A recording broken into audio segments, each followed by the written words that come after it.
Hey, what's up, guys? Baptism of Fire Ministries here with Amen Bay. It's December 28th, 1:21 p.m. Getting on a little late today, guys. Had some things to do today, but there's some quick updates for you guys. Early this morning, a minor geomagnetic storm was observed thanks to a high-speed coronal hole stream moving past Earth above 550 kilometers. Additional periods of enhanced activity will remain possible during the next 24 hours while the stream is geo-effective. As you can see here, here's the sunspot. It's pretty much almost directly Earth-facing. It's where we're getting this geomagnetic spike, you guys. And when you take a look at the K-index, you could see it's been relatively quiet until today, going into December 29th, which means that there's higher geomagnetic activity. Geomagnetic storm. So the Earth's magnetics are spiking, guys. They're reacting to the sun. I don't know if many people knew that, but the Earth reacts to the sun, and the sun is the cause of most of the weather here on Earth. So as you can see, it's relatively warm today, just like I predicted in my last video, because we're going through this huge burst of energy. Going into January, looks like we're going to be getting more bursts of energy, so praise God. I mean, I'm down with that. I don't really like it to be too freezing cold outside, and it's raining today, so it's pretty warm. That's it for solar weather. As you can see, Alaska has finally started to quiet down, with a couple smaller 2.5s, 2.6 in Anchorage, with the aftershock still going from that 7.0.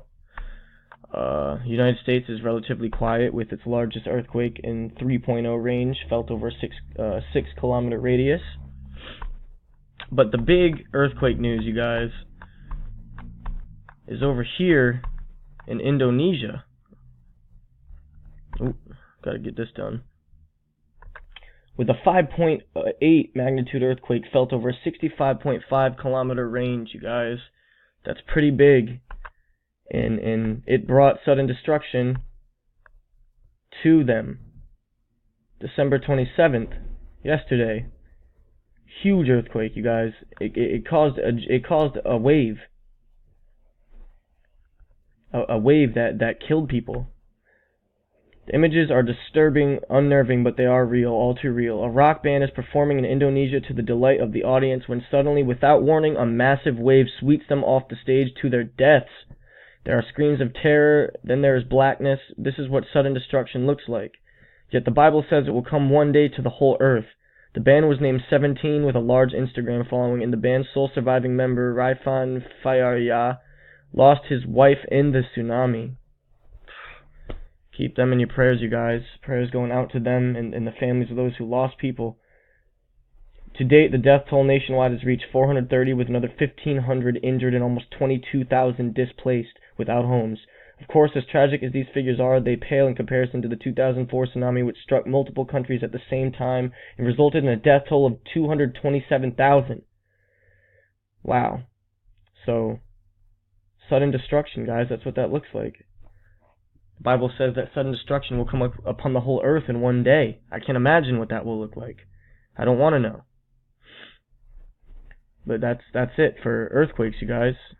Prayers out to the families. Keep them in your prayers and in your thoughts, because people are suffering.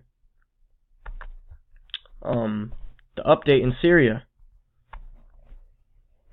Donald Trump, Saudi Arabia, clarifies Trump tweet.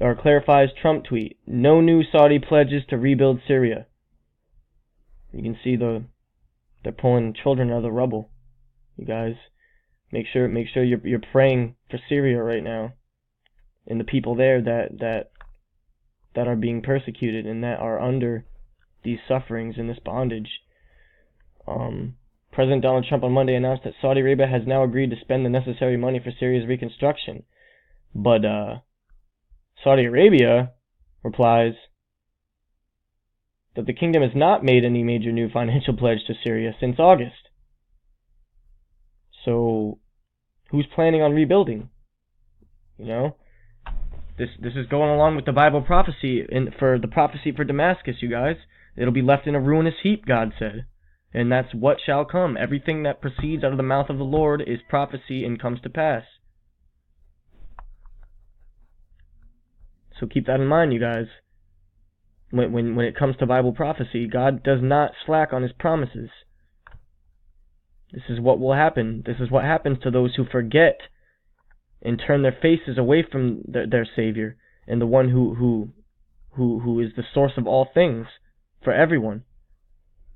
We got to respect and revere God, you guys. We got to give him his praise when it's due. So that's it for today, guys. There's not much going on. I just figured I'd give you a quick update on what is. God bless you all. Grace from our Father and our Lord Jesus Christ. I love you guys. Stay safe and keep your eyes open. Perilous times ahead.